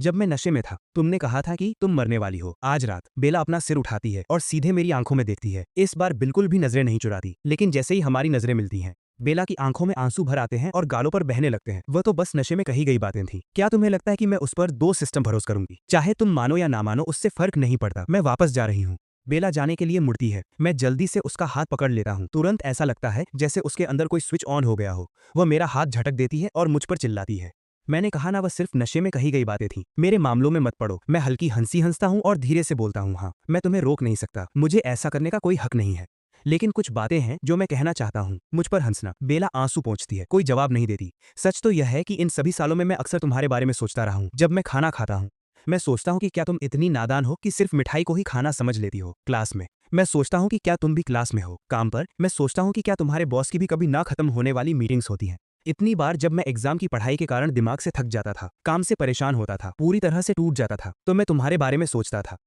था कि तुम अब क्या कर रही होगी। मैंने तुम्हें अपनी उम्मीद बना लिया था। इस मोड़ पर बेला अपना सिर नीचे झुका लेती है और मेरी बात काट देती है। लेकिन मैं तो कॉलेज भी नहीं गई, मुझे नौकरी नहीं मिल सकती। मेरे पास कोई टीचर नहीं है, कोई बॉस नहीं है, मिठाई के लिए एक्स्ट्रा पैसे नहीं है। मैं बारिश के दिनों में सीलन वाले कमरे में दुबके हुए चूहे जैसी हूँ। मैं मुश्किल से ही सूरज देख पाती हूँ। मैं किसी का सहारा नहीं हूँ। मैं तुम्हारी उम्मीद तो बिल्कुल नहीं हूँ। बेला की आवाज धीरे धीरे धीमी होती जाती है। बड़े बड़े आंसू गिरने लगते हैं। उसकी सिसकियों को रोकना मुश्किल है। बेला भागने के लिए मुड़ती है। मैं जल्दी से उसे पकड़ ले हाथ हूँ। वह रोते हुए विनती करती है, प्लीज मुझे जाने दो, मैं तुमसे भीख मांगती हूँ। मैं नहीं चाहती कि तुम मुझे इस हाल में देखो, मुझे वापस जाने दो। उसे इस तरह देखकर मेरा दिल दुखता है। फिर मैं उसका फोन निकालता हूँ जो पहले लिया था और उसे वापस दे देता हूँ। मैं ठीक नीचे रहूंगा। जब मैं कॉल करूं तो तुम्हें उठाना होगा, वरना मैं ऊपर आकर तुम्हें ढूंढ लूंगा। बेला फोन लेती है और आंसुओं के बीच जवाब देती है। तभी मैं उसे छोड़ता हूँ। मैं उसे सीढ़ियों की तरफ भागते हुए देखता हूँ। अंदर जाते ही बेला अपनी सिसकियों को रोक नहीं पाती। दरवाजे के सहारे टिककर वह फूट फूट कर रोने लगती है। कुछ ही मिनटों में वह इतना रोती है कि सांस नहीं ले पाती। उसकी आंखों के सामने सब धुंधला हो जाता है। तभी उसका फोन बजता है। एक पल की हिचकिचाहट के बाद वह उठा लेती है। उसकी दबी हुई आवाज आती है, हेलो, बेहतर महसूस कर रही हो? मैं हमेशा ठीक थी। सही, तुम हमेशा ठीक थी। एक पल की खामोशी। बेला एक छोटी सी दरार से मुझे नीचे देख रही है। बाहर वाकई काफी ठंड है। मैं अब ठीक हूँ। तुम घर जा सकते हो। नहीं, ठंड है, घर जाओ। मैं वो काम नहीं करूंगा। तुम इतनी जल्दी अपना मन बदल लेती हो कि मुझे तुम पर भरोसा नहीं है। मैंने अपनी बात कब तोड़ी है? भूल गई क्या? मिडिल स्कूल में मैं जानबूझकर बातचीत को आसान तरीके से आगे बढ़ाता हूँ। उसे मिडिल स्कूल के बारे में बात करने के लिए खींचता हूँ। आना जाना, जैसे हम फिर से साथ बैठते हों। हर दिन बातें करने के लिए ढेर सारी चीजें। हमें पता भी नहीं चलता कि सुबह होने वाली है। मेरे बुलाने का वो प्यारा अंदाज उसके कानों को लाल कर देता है। यह थोड़ा अजीब है, लेकिन उसे अच्छा महसूस होता है। उसे यह पसंद है कि उसे इस तरह बुलाया जाए। मैं पूरी रात सड़क के किनारे बैठकर सुबह के आसमान को देखता रहता हूँ। मेरा मन बेला की यादों से भरा है। मुझे ऐसी शांति मिल रही है जो पहले कभी नहीं मिली थी। बेला, मैं तुम्हें पसंद करता हूँ। क्या तुम मेरी गर्लफ्रेंड बनोगी? बेला का मन बहुत उलझा हुआ है। उसका दिल जोरों से धड़क रहा है। क्या वो मेरे साथ डेट पर जाना चाहती है? बिल्कुल। उसने तो इसके सपने देखे हैं, लेकिन जो कुछ भी हुआ उसके बाद उसे लगता है कि उसने मेरे साथ डेट करने का मौका बहुत पहले ही गंवा दिया है। फोन पर उसके होंठ कांपते हैं और वो कह देती है जो उसका दिल नहीं मानता, सॉरी, मेरी बहुत सारी परेशानियां हैं। बेशक, अगर तुम नहीं मानोगे तो ये ठीक है। आखिरकार डेटिंग में दोनों की मर्जी जरूरी है, लेकिन कुछ बातें हैं जो मुझे तुम्हें बतानी होंगी। हम कहो। मैं सुन रहा हूँ। मुझे नहीं पता कि तुमने इन सालों में क्या क्या झेला है, लेकिन आगे की जिंदगी अभी बहुत लंबी है। पुरानी बातों में खुद को मत फंसाओ। सच कहूं, मैं काफी मतलबी हूँ। मुझे नहीं पता कि तुम्हारे लिए जीते रहना कितना मुश्किल है, लेकिन मैं चाहता हूं कि तुम जियो बेला। तुम मेरी उम्मीद हो, और मैं सच बहुत उम्मीद करता हूं कि मेरी इस उम्मीद को भी उम्मीद मिले। रिश्ते में चीजें छिपाना बुरी बात है, लेकिन चूंकि मैंने इतना कह दिया था, बेला एक तरह के लापरवाह फैसले के साथ अपना मन पक्का कर लेती है। वो अपने अतीत को छिपाकर मेरे साथ नई शुरुआत करने का फैसला करता है। इसके अलावा वो आखिर तक सच बोलेगी, मेरा नुकसान पूरा करने तरीके ढूंढेगी और मुझसे पहले से दोगुना बेहतर बर्ताव करेगी। यह सोचते हुए वो फोन रख देती है। नीच में अचानक खत्म हुई कॉल को खाली नजरों से देख रहा हूँ। मेरे अंदर बेचैनी बढ़ रही है। क्या मेरी बातों ने उसे बहुत परेशान कर दिया? ज्यादा सोचे बिना मैं ऊपर जाने ही वाला हूँ। अचानक एक लड़की मेरे बगल में आकर खड़ी हो जाती है और मुझे देखकर मुस्कुराती है। माफी चाहती हूँ कि मुझे आने में देर हो गई। कोई बात नहीं, मैं भी अभी यहाँ पहुंचा हूँ। क्या साथ में ब्रेकफास्ट करना चाहोगी? सुबह हो चुकी है। तुम क्या खाना चाहोगी? मेरी तरफ से ट्रीट है। मैं अपने सामने खड़ी लड़की को ऊपर से नीचे तक देखता हूँ, ये सोचकर कि कहीं मैं गलत इंसान से तो नहीं मिल रहा। कल यही वो लड़की थी जो मुझे देखकर नजरें फेर लेती थी। एक रात में वो इतनी कैसे बदल गई, ये देखते हुए कि मैं कुछ बोल नहीं रहा हूँ। बेला चिंता के साथ पूछती है, क्या तुम्हें जुकाम हो गया है? भूख नहीं है क्या? नहीं, बस सोच रहा था कि क्या खाएं। वहाँ एक जगह है जहाँ सोया मिल्क और फ्राइड डो स्टिक्स मिलते हैं। चलो वहाँ चलते हैं। जैसी तुम्हारी मर्जी। बेला बात मानकर मेरे साथ चलती है। ब्रेकफास्ट के बाद मैं बेला को घर छोड़ने जाता हूँ। वो पूरी रात सोई नहीं है। मैं उसे थोड़ा आराम करने को कहता हूँ। वो मान जाती है। थोड़ी देर चलने के बाद चुपचाप चल रही बेला अचानक कहती है, मैं तुम्हारी गर्लफ्रेंड बनूंगी। मैं रुक जाता हूँ, हैरान रह जाता हूँ। शर्माते हुए वो धीरे से दोहराती है, मैं तुम्हारी गर्लफ्रेंड बनने के तैयार हूँ। मैं मजाक करता हूँ, मैंने कल रात प्रपोज किया था, आज सुबह वाला नहीं गिना जाएगा। बेला घबरा जाती है और बार बार माफी मांगने लगती है। सॉरी, कल रात मेरी गलती थी। प्लीज बुरा मत मानो। कोई बात नहीं, रिश्तों में आपसी भावनाओं की जरूरत होती है, जबरदस्ती नहीं हो सकती। अब मैं क्या करूँ? मैंने आखिरकार अपना अतीत छिपाकर उसके साथ जीवन भर रहने का फैसला कर लिया था, और अब वो कह रहा है कि वो मुझे पसंद नहीं करता। मुझे सच में बहुत अफसोस है। मैं माफी मांगती हूँ। तुमने कुछ गलत नहीं किया। मैं बस अपडेट नहीं करना चाहता। मैं चुपके से उसके बदलते चेहरे को देखता हूँ और उससे परेशान करना जारी रखता हूँ। अचानक बेला अपना हाथ बढ़ाती है और मेरी आस्तीन पकड़ लेती है। मैं तो उसे थोड़ी देर और परेशान होते हुए देखना चाहता था, फिर मान जाने वाला था, लेकिन मुझे उम्मीद नहीं थी कि वो ऐसा करेगी। तुम क्या कर रही हो? वो अपनी नजरें मेरी आंखों पर टिका लेती है, अपने होंठ को धीरे से काटती है, अपनी सारी हिम्मत जुटाती है, हकलाते हुए साफ तौर पर घबराती हूँ। क्या तुम मेरे बॉयफ्रेंड बनोगे? चूंकि कल रात का प्रपोजल नहीं गिना गया, अब मैं मान लेता हूँ। थोड़ा रुकने के बाद मुझे उसकी बात समझ आती है। मिस बेला, क्या तुम्हें पता है तुम्हारा दिमाग कितने अजीब तरीके से काम करता है? मैं हंसी रोक नहीं पाता, मजाक नहीं उड़ा रहा, बस सच में मजा आ रहा है। तो ऐसा महसूस होता है जब कोई अपने प्यार का इजहार करता है। मुझे सोचने दो। बेला को लगता है कि उसे रिजेक्ट किया जाने वाला है। उसकी आंखों में आंसू आने को तैयार हैं। वह खुद को संभालने के लिए कुछ भी बोलने लगती है। प्लीज मेरे बॉयफ्रेंड बन जाओ। मैं तुम्हारे बिना नहीं रह सकती। मैं तुमसे भीख मांगती हूँ, बिना किसी फालतू की बात के। मेरे कुछ रिएक्ट करने से पहले ही उसके आंसू बहने लगते हैं। सिर्फ इतना ही नहीं, वो कहते हुए घुटनों पर बैठने लगती है। मैं तुमसे भीख मांगती हूँ। शुक्र है मेरे रिफ्लेक्स तेज हैं। मैं उसे पकड़कर रोक लेता हूँ। तुम ये क्या कर रही हो? तुम बार बार घुटनों पर क्यों बैठने की कोशिश कर रही हो? मेरे पास कोई और चारा नहीं है। तुम्हें रोकने मेरे पास कोई तरीका नहीं है। क्या तुम्हें लगता है अगर तुम घुटनों पर बैठोगी तो मुझे मानना ही पड़ेगा? खुद को गलत समझता देख बेला चुप होकर अपना सिर हिलाती है। उसके आंसू और तेजी से गिरने लगते हैं जो बेकाबू होकर फूटने वाले हैं। मैं अब और उसे छेड़ने की हिम्मत नहीं करता। सीरियस होने का दिखावा करते हुए मैं कहता हूँ, अगर तुम रोना बंद करोगी तो मैं हाँ कह दूंगा। वो रुकती है, फिर जल्दी से अपना हाथ उठाकर अपने आंसुओं को जैसे तैसे पोंछती है। मैं रो नहीं रही हूँ, मैं नहीं रो रही हूँ। मैं उसे एक टिश्यू देता हूँ। वह उससे लेती है और पोंछते हुए पूछती है, क्या तुम मेरे बॉयफ्रेंड बनोगे? क्या मैंने पहले ही हाँ नहीं कहा? बेला सिसकती है, समझ नहीं आता क्या कहे और थोड़ा अजीब तरीके से बोल पड़ती है, शुक्रिया। मैं जोर से हंस पड़ता हूँ। बेला को नहीं पता कि मैं किस बात पर हंस रहा हूँ, लेकिन मेरी मुस्कान को देखकर वह भी हंसने लगती है। बिना जाने क्यों, रोते हुए और हंसते हुए हम बिल्कुल पागल लोगों जैसे लग रहे हैं। हम थोड़ी देर ऐसे ही हंसते हैं। बेला पहले रुकती है, मैं भी धीरे धीरे रुक जाता हूँ और उसकी आंखों में देखता हूँ। एक एक शब्द करके मैं कहता हूँ, बेला प्यार वह चीज नहीं है जिसके लिए भीख मांगी जाए। हम एक दूसरे को चुनते हैं, हम एक दूसरे को पसंद करते हैं। बूम। बेला का दिल जो मेरे लिए खुला है उस पल जोर से धड़क उठता है। उसे याद नहीं रहता कि वह घर कैसे पहुंची। जब उसे होश आता है तो वह पहले से ही बिस्तर पर लेटी हुई है, लाल चेहरा, कंबल को गले लगाए, बिना किसी नींद के नामो निशान के। मेरे शब्द उसके दिमाग में घूम रहे हैं। हम एक दूसरे को पसंद करते हैं। उसके लिए वे शब्द नियमों के खिलाफ हैं। बेथा का दिमाग अब सिर्फ मुझ में खोया है। उसे लग रहा है कि वह पिघल रही है। वह मेरे बारे में सोचना बंद नहीं कर सकती। सोचते सोचते बेला गहरी नींद में सो जाती है। हाई स्कूल से ग्रेजुएट होने के बाद से वह कभी ऐसे नहीं सोई थी, अपने चेहरे पर मुस्कान के साथ। उसके सपने बहुत डरावने और अंतहीन अंधेरे जैसे होते थे। उस अंधेरे की परछाइयां उसे लगातार तड़पाती थी, उसे नोचती थी। वह नींद से डरती थी।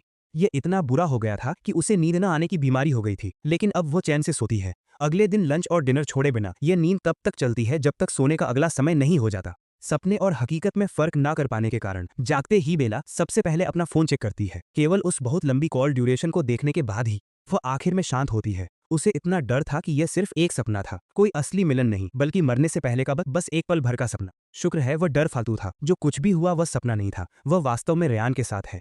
सोमवार, आसमान गहरा नीला है और बादल कहीं नहीं दिख रहे। मैं रिपोर्ट करने के लिए सुबह सुबह नई कंपनी पहुंचता हूं। इस वक्त एचआर मैनेजर जोआन ऑफिस में अपना मेकअप ठीक कर रही हैं।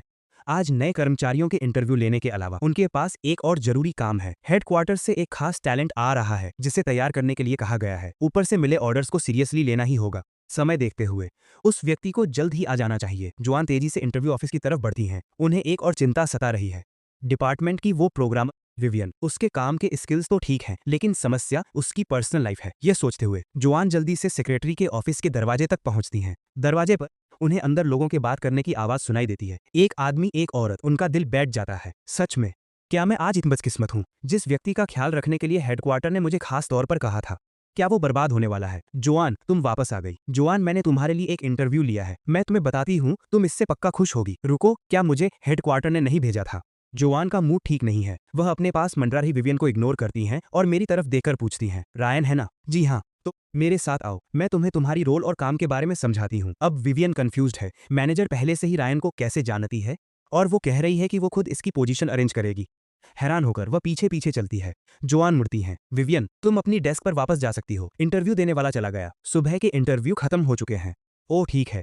विवियन वहीं खड़ी होकर हम दोनों को जाते हुए देखती है। जोआन ने कहा कि इंटरव्यू देने वाला चला गया। इसका मतलब है कि रायन इंटरव्यू के लिए यहाँ नहीं आया है। जोआन और मैं दूसरी तरफ जाते हैं। जोआन तब अपना परिचय देती हैं। हेलो, मैं जोआन हूँ, यहाँ की एचआर मैनेजर। तुम अभी आए हो, तुम्हें कुछ भी चाहिए हो बस मुझे बता देना। समझ गया जोआन। उसके बाद वह मुझे घुमाती हैं और ऑफिस से अच्छी तरह वाकिफ होने में मदद करती हैं। जोआन हिचकिचाती हैं, फिर पूछती हैं, विवियन के बारे में तुम्हारा क्या ख्याल है? काफी जिंदादिल लड़की है, वो भी प्रोग्रामिंग टीम की मेंबर है। उससे ज्यादा बातचीत मत करना। विवियन वाकई तुम्हारे काम की रफ्तार धीमी कर देगी। समझ गया। जोआन अपने सामने खड़े नौजवान को देखकर मुस्कुराती हैं। उन्हें पक्का नहीं पता कि मुझे सच में समझ आया या नहीं। खैर, उन्हें जो कहना था वो कह चुकी थी। उनकी जिम्मेदारी पूरी हो गई। मैं तुम्हें तुम्हारी डेस्क तक ले जाती हूँ ताकि तुम समझ जाओ। डिटेल्स के लिए कल लीड प्रोग्रामर और सिस्टम्स डिजाइनर को फॉलो करना। समझ गया। हम प्रोग्रामिंग टीम 2 के एरिया में पहुंचते हैं। जोआन मुझे उन टीम मेंबर्स से मिलवाती हैं जिन्हें मैं लीड करने वाला हूँ। विवियन भी उनमें शामिल है। वो अजीब महसूस करते हुए सिर नीचे किए रहते हैं। उसने कभी सोचा भी नहीं था कि जिससे उसने आज सुबह इंटरव्यू किया वो वही नया टीम लीडर होगा जिसके बारे में हर कोई बात कर रहा था। अपने ही बॉस का इंटरव्यू ले लिया। कितनी हिम्मत। टीम से थोड़ी जान पहचान होने के बाद जब मेरे पास करने को कुछ नहीं था, जोआन मुझे फिर से ढूंढने आती हैं। चूंकि तुम्हें अभी लिंडन सिटी असाइन किया गया है तो पर्सनल लेवल पर काफी काम निपटाना होगा। तुम जल्दी घर जा सकते हो। कंपनी से निकलते हुए सब कुछ अजीब सा लग रहा है। मैंने पूरे दिन कुछ नहीं किया, बस ऑफिस में घूमा, खाना खाया और काम से छुट्टी ली। नई कंपनी के लिए मेरी पसंद काफी बढ़ गई है और नए सहकर्मी भी काफी दिलचस्प हैं, खासकर वो विवियन। काफी जिंदादिल लड़की है। माँ, मैं काम से आ गया। ओ ठीक है। सोया सॉस लेना है ना? कॉल खत्म करने के बाद मैं वापस गाड़ी में बैठता हूँ और बेला की चैट खोलता हूँ। आधा दिन बीत चुका है और एक भी मैसेज नहीं आया। वह क्या कर रही है, कैसी लड़की है यह, कैसी गर्लफ्रेंड है यह। मैं उसे कॉल करता हूँ। जैसे ही मैं कॉल बटन दबाता हूँ वह तुरंत उठा लेती है। अरे क्या कर रही हो? बेला की धीमी आवाज आती है, थोड़ी दबी हुई पर प्यारी। मैं तुम्हारे बारे में सोच रही थी। अहम, क्या तुमने खाना खा लिया? अभी नहीं, पर मैंने सुबह अच्छे से खाया था। अच्छी बच्ची, तुमने पूरी सुबह मुझे मैसेज क्यों नहीं किया?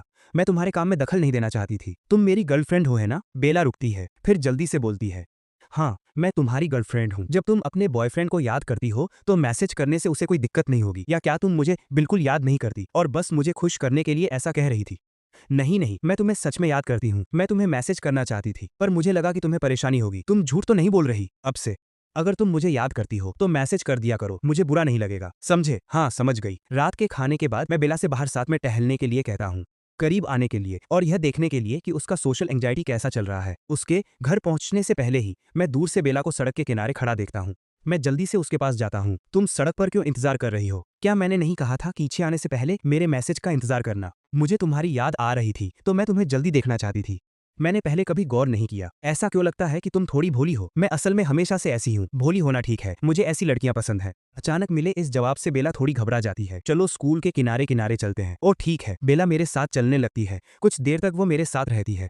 मैं एक ड्रिंक शॉप में जाता हूँ, 2 coconut juice extra coconut jelly के साथ। मुझे प्यास नहीं है, मेरे लिए मत लो, मैं अकेले नहीं पी सकता। हाई स्कूल में हम हर हफ्ते यहाँ आते थे। बेला अपनी नजरें झुका लेती है, उसके होठों पर एक छोटी सी मुस्कान है, तो उसे सब याद है। 2 कोकोनट जूस तैयार हैं। दुकानदार मुझे बैग पकड़ाता है। यह देखकर बेला तुरंत कहती है, मैं पैसे दूंगी। उसके हाथ बढ़ाने से पहले ही मैं एक जूस उसके हाथ में थमा देता हूँ। उस पल में जब वो शुक्रिया कहती है, मैंने पहले ही पेमेंट कर दिया है। बेला थोड़ी हैरान दिखती है। मेरे साथ चलते हुए नजरें झुकाए वो हिचकिचाहट के साथ जूस पकड़े हुए है, पीने की हिम्मत नहीं कर पा रही। हालांकि यह सिर्फ जूस का 1 कप है, पर उसके पैसे खर्च करवाने का यह एहसास सच में बहुत बेकार लगता है। वह चाहती है कि वो पैसे दे ताकि वह जो उधार है उसे थोड़ा कम कर सके, पर उसके पास पैसे नहीं बचे। काफी बचत करने के बाद भी उसके पास सिर्फ 2 महीने का किराया बचा है। उसे अभी भी उन 2 महीनों में निकलना है, किसी तरह अपनी मुश्किलों को पार करना है और कमाई का कोई जरिया ढूंढना है। बेला, क्या हुआ? क्या तुम आजकल ठंडी चीजें नहीं पी सकती? नहीं, तो तुम पी क्यों नहीं रही? क्या मैं पैसे ट्रांसफर कर दूं? बात वो नहीं है। मिस बेला, तुम क्या कर रही हो? बेला समझ नहीं पाती, लेकिन मेरे चेहरे के भाव देखकर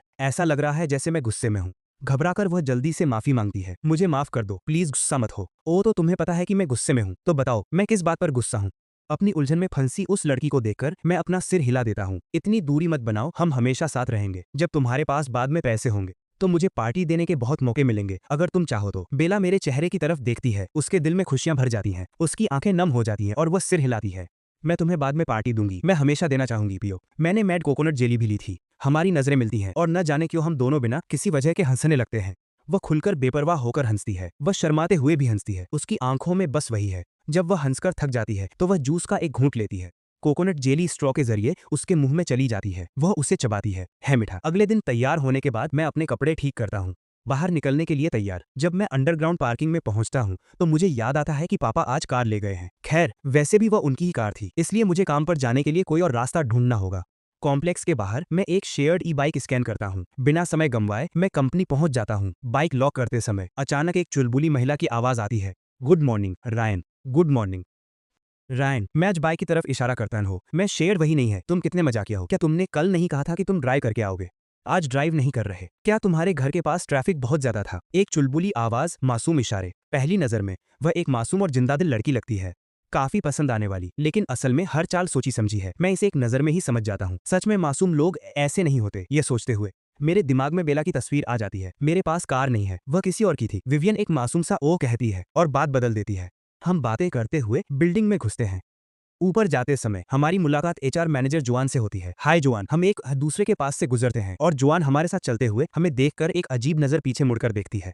काश जिसे लेकर वह परेशान थी वही हो रहा है। रायन युवा है और उसका भविष्य अच्छा है और विवियन ऐसे शिकार को हाथ से नहीं जाने देगी।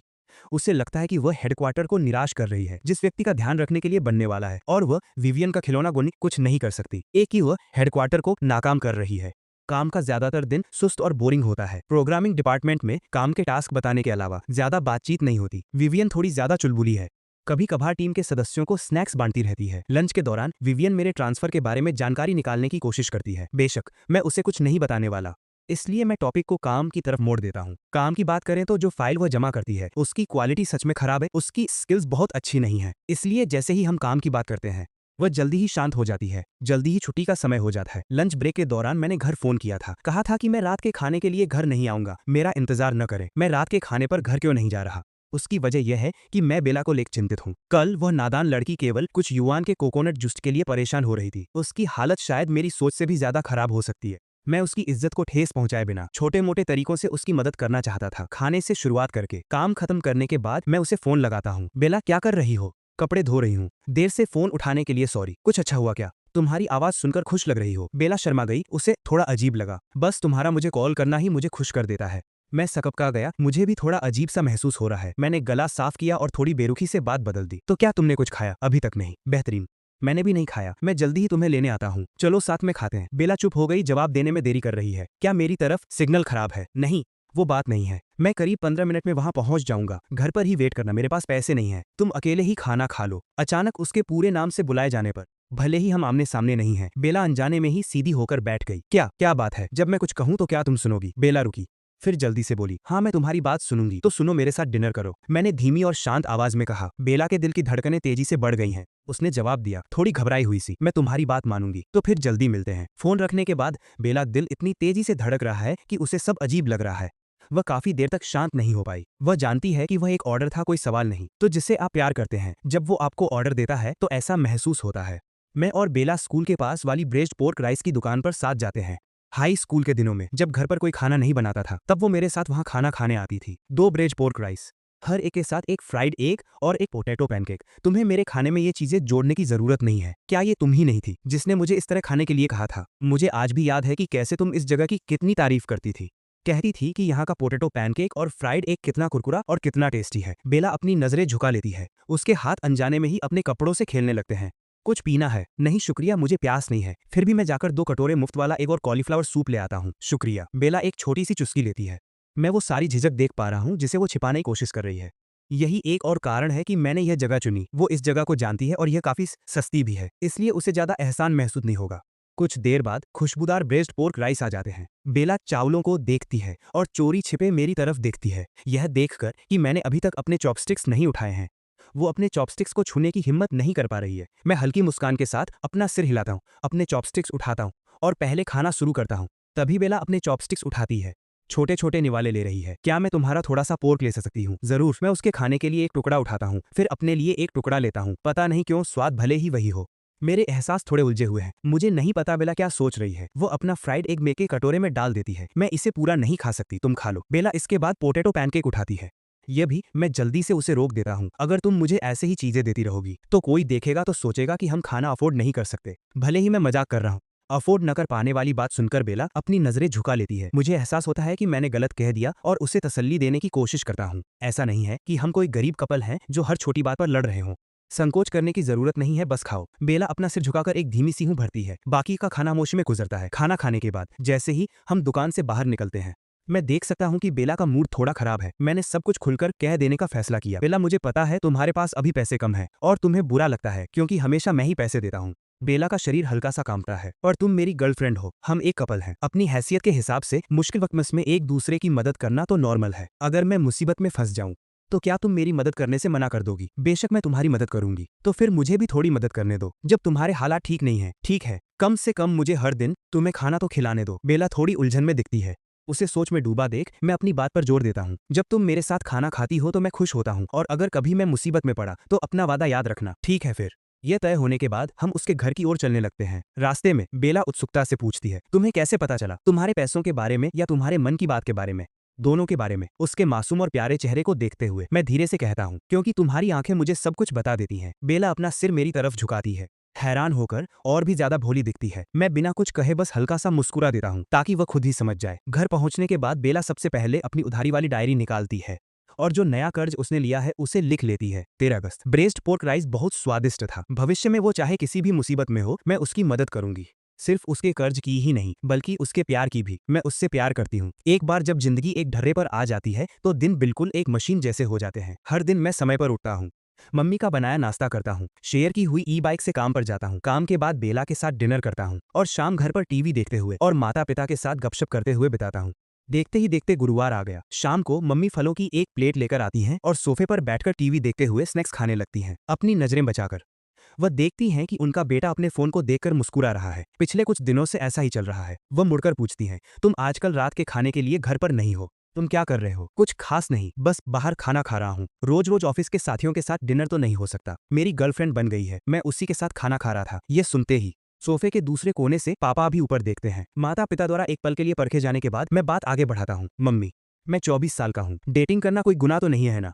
बिल्कुल नहीं। तो ये लड़की जिसे तुम डेट कर रहे हो वह कैसी है? क्या वह यहीं की है? उसका स्वभाव बहुत प्यारा है।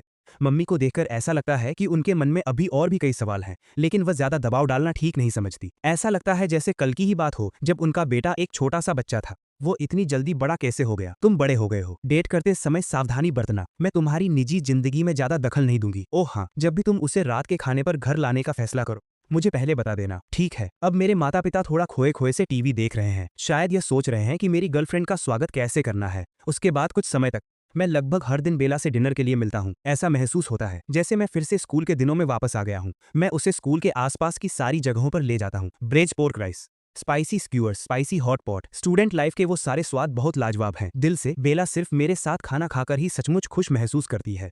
बात बस इतनी है कि मैं हमेशा पैसे देता हूँ और उसे एहसान लगता है। बेला खुद को याद दिलाती रहती है कि रायन की अच्छाई को हल्के में नहीं लेना है। वो मेरी अच्छाई को अपने दिल में संभाल कर रखती है और इसे अपनी छोटी सी नोटबुक में लिख लेती है, लेकिन वह अभी भी आदत की ताकत को समझ नहीं पा रही है। आज दोपहर वह हमेशा की तरह बाहर जाने के लिए तैयार होती है, लेकिन करीब 1 घंटा इंतजार करने के बाद मेरी तरफ से कोई मैसेज नहीं आता। उसे यह अजीब लगता है और वह पूछने के लिए मैसेज करने का सोचती है, लेकिन चैट विंडो को देखकर वह अचानक रुक जाती है। दिमाग में एक सवाल आने लगता है, मैं क्या पूछने वाली हूँ? क्या मैं पूछूंगी कि वह मेरे साथ इतना बुरा बर्ताव क्यों कर रहा है? वह मेरे साथ इतना बुरा क्यों है? वह मुझे डिनर पर ले जाने क्यों नहीं आया? बेला अपने फोन की स्क्रीन को देखती है। उलझन बढ़ जाती है। रायन मुझे बस अपनी मर्जी से ट्रीट दे रहा है, मुझे अपना हक समझकर नहीं। मैंने क्यों सोचा कि उसे आना ही था? फोन की स्क्रीन काली हो जाती है और उसका चेहरा शीशे में दिखता है। तुम ऐसी इंसान कैसे बन गई? बेशम, वह जितना देखती है उतनी ही चिढ़ती जाती है। थप्पड़। वह अपना हाथ उठाती है और खुद को थप्पड़ मार लेती है। थप्पड़ लगते ही मेरा फोन आता है। एक वॉइस कॉल आती है। बेला जल्दी से उठा लेती है। वह धीरे से कहती है, हेलो रायन, तुम्हें इतनी देर क्यों लग रही है? समय देखो, नीचे आ जाओ। मुझे माफ करना, मैं बस नीचे आ रहा हूँ। फोन रखने के बाद वह दरवाजे की तरफ दौड़ती है, मेरी ओर भागती हुई। मानना पड़ेगा, वह जल्दी बाहर आ जाती है। उसे देखकर मेरा मूड बिना किसी कारण के अच्छा हो जाता है, चेहरे पर मुस्कान के साथ। जैसे ही वह करीब आती है मेरी नजरें उस पर होती हैं, लेकिन पास से मैं देखता हूँ कि उसके पीले गाल पर गहरे लाल उंगलियों के निशान हैं। बहुत अजीब, इतना अजीब कि शक होने लगे। मैं भौहें सिकोड़ने से खुद को रोक नहीं पाता। क्या किसी ने तुम्हें मारा? बेला इस सवाल से हैरान रह जाती है, खाली नजरों से मुझे घूरती है, इससे पहले कि वह कुछ पूछ सके। मैं अपना हाथ उठाता हूँ और आगे बढ़ाता हूँ। बेला हिलती नहीं है, वह घबराई हुई है, दिल जोरों से धड़क रहा है। वह क्या करने वाला है? ओ सही, हम एक कपल हैं। वह अपने माथे पर हाथ मारती है और सोचने लगती है कि उसका यह कूल मोमेंट 3 सेकंड से ज्यादा नहीं टिकेगा। जैसे ही वह सोच रही होती है कि आगे क्या होगा, मैं धीरे से उसके गाल को छूता हूँ और पूछता हूँ, तुम्हें ये निशान कैसे लगे? बेला एक हाथ उठाती है और अपने गाल को रगड़ती है। अचानक याद आता है कि उसने पहले खुद को थप्पड़ मारा था। कितनी शर्मिंदगी की बात है। बहुत बुरा लगा। वह मेरे लिए परेशान है और यहाँ वह अजीब बातें सोच रही थी। क्या किसी ने तुम्हें बुली किया? मेरे बार बार पूछने पर बेला के गाल और लाल हो जाते हैं। वह कहीं छिपके जाना चाहती है। बेला को चुप देखकर मैं परेशान हो जाता हूँ। अगर किसी ने तुम्हें बुली किया है तो तुम्हें मुझे बताना होगा। मारना कोई छोटी बात नहीं है। ये मैं थी, मैं खुद पर बहुत गुस्सा थी, इसलिए मैंने खुद को थप्पड़ मारा। यह कहने के बाद उसके पैर की उंगलियां उसकी मोजों के अंदर सिकुड़ जाती हैं। थोड़ी देर खामोशी। मैं हंस पड़ता हूँ। बेला अपना सिर और भी नीचे झुका लेती है। तुमने खुद पर बिल्कुल रहम नहीं किया।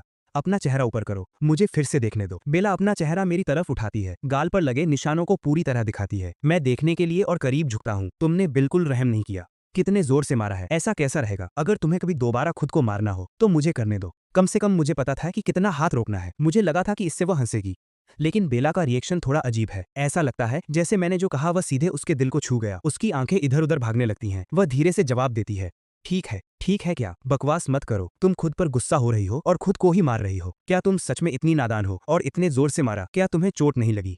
डांट सुनने के बाद बेला ने अपना सिर झुका लिया। मैं कुछ ज्यादा कड़क होकर नहीं कह रहा, बस इतना ही कि उसे याद रहे, अगर मैं बहुत सख्त हो गया तो उसका खाना खाने का मन नहीं करेगा और इससे सब कुछ बेकार हो जाएगा। ठीक है, मैं इस बात को और आगे नहीं बढ़ाना चाहता। तुम खुद को मारती हो तो मुझे भी दुख होता है, तो अब ऐसा मत करना, ठीक है? मुझे पता है तुम मेरे भले के लिए ही ऐसा कह रहे हो। मैं ज्यादा समझदार नहीं हूँ। अगर मैं दोबारा कोई गलती करूँ तो उम्मीद है कि तुम मुझे बताते रहोगे। अच्छा है, उसने मान लिया। बात तो सही लग रही है, लेकिन उसने जो कहा वो थोड़ा अजीब क्यों लग रहा है? ऑर्डर देते समय बेला मेरी नकल करती है। उसे ओनर से बात करने की जरूरत नहीं पड़ती। वो चुपचाप चैन की सांस लेती है।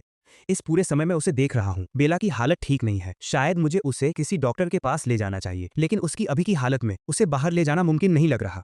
ये सोचते हुए मैं बेला की तरफ देखता हूँ। आज दुकान में थोड़ी भीड़ है। लड़की ने अपना सिर झुका रखा है और कंधे सिकोड़ लिए हैं। सुरक्षित महसूस करने के लिए वो मेरे जितना करीब हो सकती है उतनी करीब चिपकी हुई है। बिना कुछ कहे मैं दीवार के पास एक कोने में जगह ढूंढ लेता हूँ। बाहर खाना खाते समय अगर 2 लोग हों तो ज्यादातर लोग आमने सामने बैठते हैं, लेकिन बेला और मैं साथ साथ बैठे हैं। बेला दीवार के सहारे बैठी है, मैं बाहर की तरफ बैठा हूँ। मेरे बैठते ही दीवार और मेरे बीच एक छोटी सी बंद जगह बन गई है। मैं एक दरवाजे की तरह हूँ। मेरे बैठते ही पूरी दुनिया बाहर हो जाती है। दूसरों की नजरों में शायद ऐसा लगे कि मैंने लड़की को अंदर कैद कर लिया है, लेकिन बेला की नजरों में मैंने पूरी दुनिया को बाहर कर दिया है, उसे एक सुरक्षित जगह देकर। केवल इसी तरह वो खाने के दौरान मेरे साथ ठीक से हंस बोल सकती है, उस आजादी के पल का मजा ले रही है जो मैं उसे देता हूँ। खाना खाने के बाद हमेशा की तरह हम धीरे धीरे टहलते हुए वापस जाते हैं, एक वॉक की तरह। मन में कुछ सोचती हुई बेला मुझसे आधा कदम पीछे चल रही है। उसे लगता है कि मैं उसके साथ बहुत अच्छा हूँ। अभी भी उसे लगता है कि ये शायद सिर्फ एक सपना है। अगर ये सपना भी है तो वो चाहती है कि ये और लंबा चले ताकि वो मेरे साथ और समय बिता सके। शनिवार की दोपहर मेरी माँ के बनाए खाने से भरी मेज को देखते हुए मेरा मन करता है कि बेला भी इसे चखे। माँ, क्या मैं थोड़ा खाना पैक कर सकता हूँ? पैक करके क्या करोगे? मेरी गर्लफ्रेंड ने भी कुछ नहीं खाया है, मुझे और खाना दे दो ताकि मैं उसे दे सकूं और उसे खाना न बनाना पड़े। ये सुनकर मेरे पापा ने अपना हाथ पीछे खींच लिया जो खाना उठाने के लिए बढ़ रहा था। माँ उठकर किचन की तरफ चली गईं। कुछ पैकिंग के बाद अगर मैं उन्हें नहीं रोकता तो मेरे माता पिता पूरी मेज ही पैक कर देते। पैकिंग बंद करो, ये तो वो 2 दिन में भी खत्म नहीं कर पाएगी। जैसे ही मैं खाना खाने के लिए बैठता हूँ माँ मुझे वापस खींच लेती हैं। तुम्हारा हिस्सा भी इसमें है, क्या तुम उसे इंतजार कराओगे? जल्दी करो, जाओ। वो मेरे हाथ में बैग थमा देती हैं। पापा मुझे गाड़ी की चाबियां भी दे देते हैं। ऊपर से मेरे माता पिता की जल्दी के कारण मैं हड़बड़ी में दरवाजे से बाहर निकाल दिया जाता हूँ। हैरान होकर मैं सीढ़ियों से नीचे जाता हूँ और बेला को कॉल करने के लिए अपना फोन निकालता हूँ। है, क्या तुमने खाना खाया बेला? ये सुनने के बाद कि उसने कुछ नहीं खाया, मैं सड़क किनारे गाड़ी पार्क करता हूँ और बैग्स लेकर ऊपर जाता हूँ। बेला की देखभाल करते हुए खाना खोलता हूँ।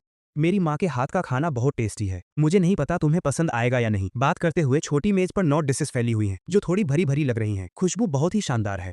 पूरे कमरे में महक फैल गई। मैंने उसे चॉपस्टिक्स दी। थोड़ा चख कर देखो। बेला ने उन्हें ले तो लिया पर आगे कुछ नहीं किया। वह बस चुपचाप मेरे हाव भाव देख रही है। बेचारा महसूस करते हुए मैंने अपनी चॉपस्टिक्स उठाई, बिना सोचे एक बड़ा लेग पीस लिया, एक बड़ा निवाला भरा और सिर हिलाकर बताया कि यह कितना स्वादिष्ट है। उसे भी चखने का इशारा किया। तब जाकर बेला ने खाने की हिम्मत की और चावल का एक निवाला लिया। ये मेरी मम्मी की स्पेशल डिश है, ये बहुत टेस्टी है। अरे, मैं खुद से खाना ले सकता हूँ।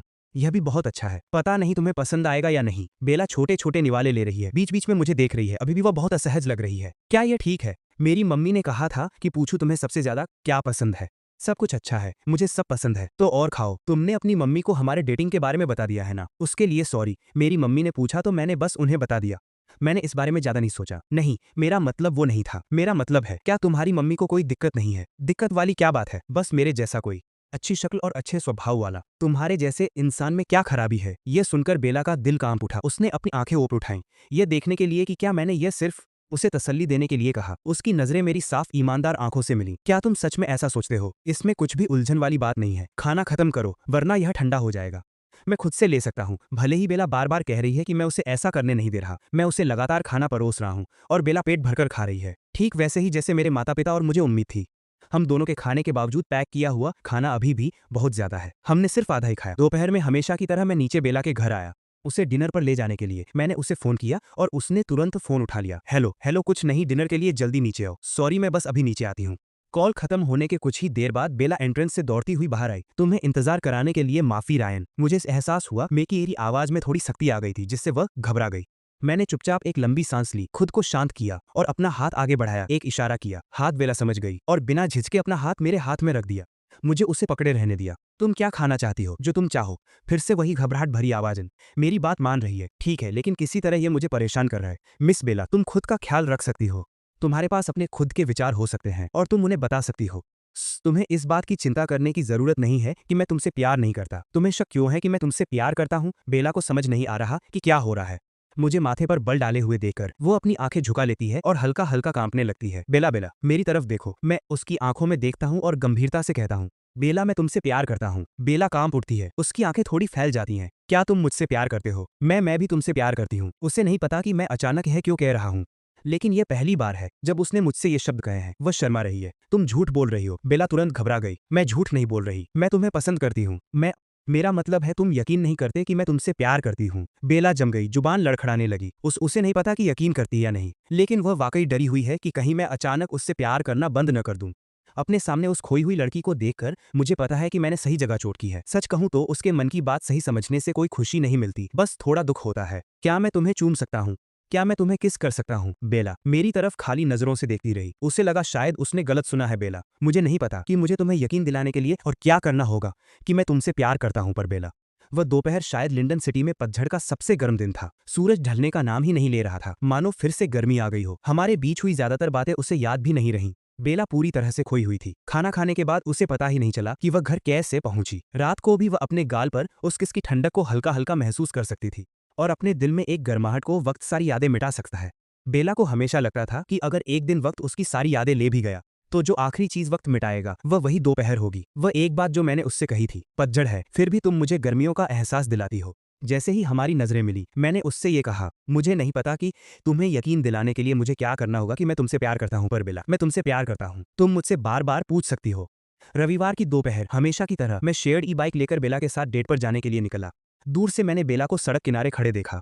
क्या मैंने नहीं कहा था कि पहुंचने पर मैसेज करूंगा? तुम फिर से सड़क किनारे क्यों इंतजार कर रही हो? बेला ने एक प्यारी सी मुस्कान के साथ मेरी तरफ देखा, थोड़ी शर्मीली होकर। मुझे तुम्हारी याद आ रही थी मिस बेला, एक नौजवान लड़की की समझदारी कहानी। मुझे ऐसा क्यों लग रहा है कि तुम और भी नादान होती जा रही हो? बेला ने परवाह नहीं की, बस अपना सिर झुकाकर मुझे देखकर मुस्कुरा दी।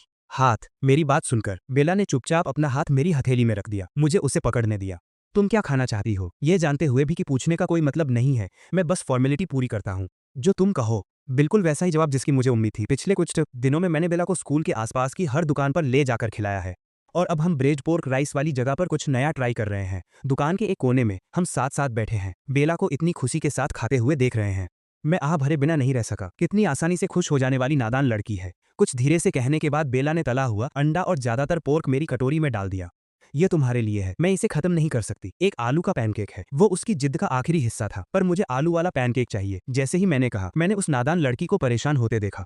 फिर खुशी खुशी बेला ने आलू का पैनकेक उठाया और मेरी कटोरी में डाल दिया। उसकी अपनी कटोरी में बस सादे चावल और थोड़े साइड डिश बचे थे। बेला ने अपना सिर घुमाया और मुझे देखकर मुस्कुराई, बिना किसी हिचकिचाहट के। मैंने दोनों आलू के पैनकेक उसकी कटोरी में डाल दिए। तुम इन्हें खाओ। तुम सिर्फ सादे चावल कैसे खा सकती हो? मैं मजाक कर रहा था। साइड डिश के साथ ये सादे नूडल्स और पानी से तो बहुत बेहतर है। मैं पहले से ही खुश हूँ। मैं तुम्हारा बॉयफ्रेंड हूँ। इस एक चीज पर मेरी बात मानो, ठीक है? बॉयफ्रेंड शब्द सुनकर बेला को महसूस हुआ, बिना सोचे उसके दिल में जैसे पंख की नोक से किसी ने गुदगुदी की हो, एकदम हल्का और प्यारा सा। वो बिना किसी वजह के शर्मा गई।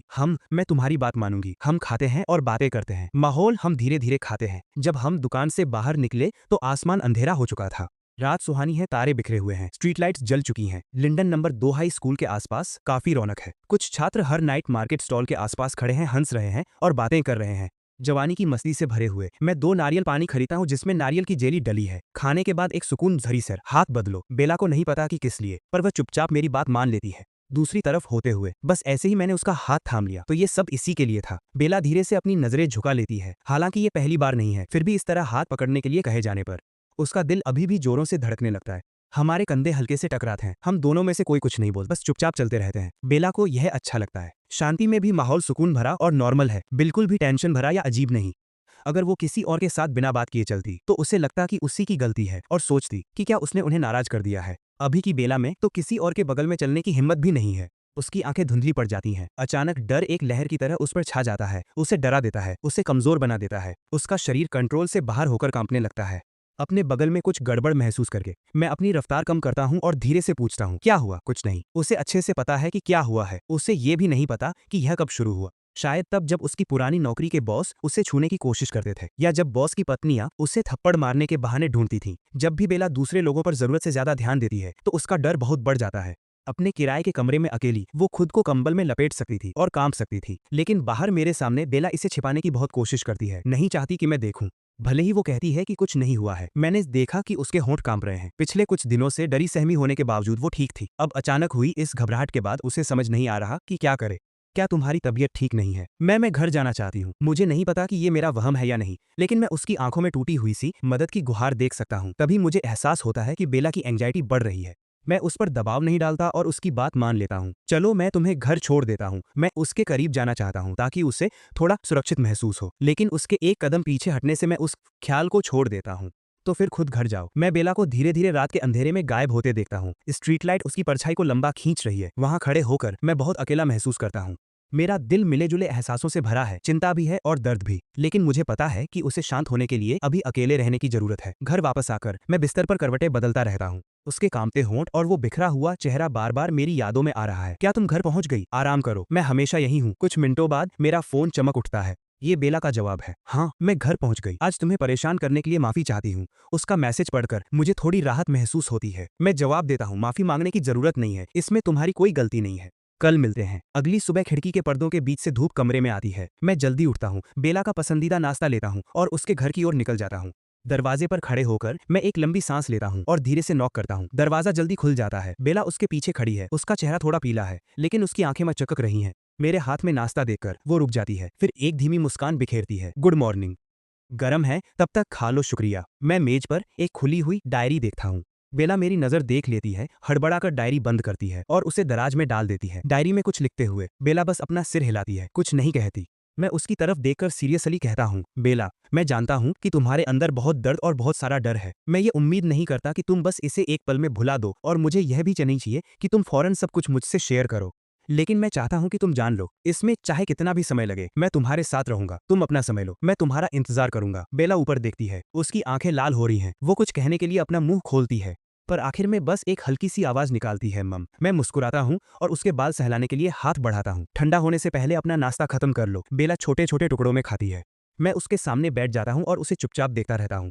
सूरज की रोशनी उस पर पड़ रही है, उसे एक सुनहरी चमक दे रही है। इस पल में मुझे उसके अंदर छिपी वह नाजुक पर मजबूत जान दिखाई देती है, जो धीरे धीरे अंधेरे से बाहर निकलने की कोशिश कर रही है। मैं जानता हूं कि आगे का रास्ता लंबा है। बेला का ठीक होना मुश्किल होगा, लेकिन मुझे यकीन है कि प्यार और सब्र के साथ एक दिन वह अपने पुराने गम को पूरी तरह पीछे छोड़ देगी और सच में खुशियों को गले लगाएगी। मौसम अच्छा है, चलो घूमने चलते हैं। बेला थोड़ा झिझकती है, फिर धीरे से सिर हिला देती है। हम पार्क की तरफ चलते हैं। ठंडी हवा चल रही है जिसमें फूलों की खुशबू है। बेला मेरा हाथ मजबूती से पकड़े हुए है। वह अभी भी थोड़ी तनाव में है, पर कल की तरह डरी हुई नहीं है। मैं उसे बीच बीच में छोटी छोटी मजेदार बातें बताता हूँ, जिससे वो हंस पड़ती है। धीरे धीरे बेला के चेहरे पर एक सच्ची मुस्कान आ जाती है। उसकी आंखें और भी ज्यादा चमकने लगती हैं। उसकी मुस्कान को देखकर मेरा दिल उम्मीद से भर जाता है। मैं जानता हूँ कि बेला थोड़ा थोड़ा करके बेहतर हो रही है, और मैं उसके पूरी तरह ठीक होने तक उसके साथ रहने के लिए तैयार हूँ। शाम होते ही हम पार्क की बेंच पर बैठ जाते हैं और धीरे धीरे डूबते सूरज। बेला मेरे कंधे पर सिर रखती है और धीरे से कहती है, मेरे साथ रहने के लिए शुक्रिया। मैं अपना सिर घुमाता हूँ और उसके माथे पर धीरे से किस करता हूँ। शुक्रिया की कोई जरूरत नहीं है, क्योंकि